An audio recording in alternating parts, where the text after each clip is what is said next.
Bonjour à tous. Bon, allez, là, la grande question, pourquoi est-ce que je suis allé voir ce film? Bah écoutez, moi je suis dans un groupe de ciné avec des gens avec qui je vais au ciné toutes les semaines. Et ben, on a tous des goûts différents. Moi j'étais plutôt cinéma asiatique, et je dirais même sans prétention cinéma d'auteur, plus que blockbuster. Et puis bah il y en a qui aiment les blockbusters, et puis il y en a qui aiment bien les comédies françaises. Il y a un ami dans mon groupe de ciné qui en gros bah aime bien le cinéma français et qui voulait absolument voir ce film, donc je l'ai accompagné, on va dire. Hein, je suis obligé de me justifier quand même parce que c'est quand même pas normal que je sois allé voir ça. Bon, Les Tuches, avec Jean-Paul Rouve, Isabelle Nanty, qu'est-ce qu'on peut en dire? Bah c'est dramatique, hein. Ouais, je vais pas vous résumer, hein, c'est le 5e épisode, je comprends même pas qu'il ait pu avoir 5 épisodes. C'est comment on fait pour financer ça? Bon ben, si, je sais pourquoi. C'est que le pire, c'est que ça marche. Ça fait du fric, ces putains de films. Alors c'est vrai que c'est très franchouillard, oui, c'est détente, hein, on pose son cerveau, hein, c'est sûr. Mais bon, c'est quand même très très naze. Vous regardez le premier, c'est naze. Alors moi, je les ai pas tous vus, hein, franchement, j'ai vu le premier, je crois, il y a longtemps. Et non, je crois pas que j'en ai vu un autre.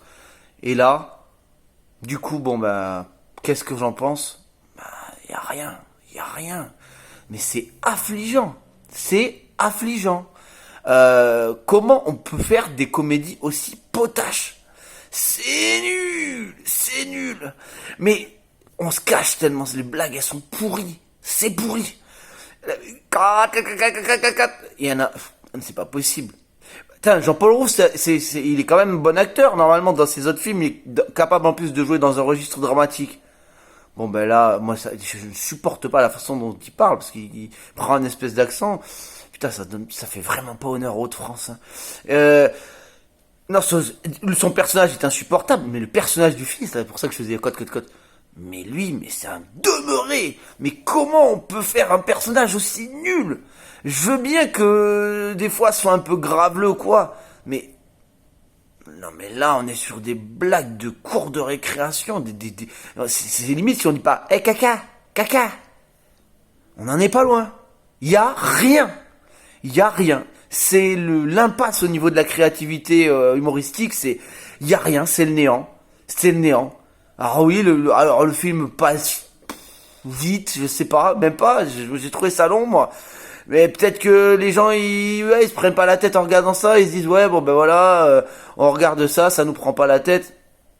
Moi ça me la prend la tête, hein, je vous le dis, parce que toutes les 2 minutes, un gag pourri, mais là je sais pas, exemple un truc de Jeff Tuch où en gros il commence à conduire en Angleterre. Ouais, bah si je rencontre un Français au moins, parce qu'il conduit dans le sens français. Si je rencontre un Français, il saura pour moi. Non, non, c'est pas. Et puis, ouais, non, mais chaque personnage est insupportable. La mère étant le personnage le moins insupportable, mais la fille est d'une vulgarité, mais sans précédent. Cette actrice n'a aucun talent. Et moi, le fils, c'est ça qui me rend fou quand on voit de quoi il est capable dans Enfant phare. Là, ce personnage, non seulement est affligeant, mais énervant. C'est pas possible. Je ne parlerai même pas de tous les stéréotypes sur les Anglais qui ont été refaits 50 fois. Il y a rien. Il y a rien. Et le pire, c'est qu'il va peut-être y avoir un 6. Vive la France. Vive la France. Putain, mais comment on peut financer et regarder des films comme ça et se dire que le public français, il y a eu quoi, 2 millions de spectateurs déjà là? Non mais écoutez, je reste sans voix devant cette nullité intersidérale. Et c'est pour toutes ces raisons que je mettrai la note de 2 sur 10.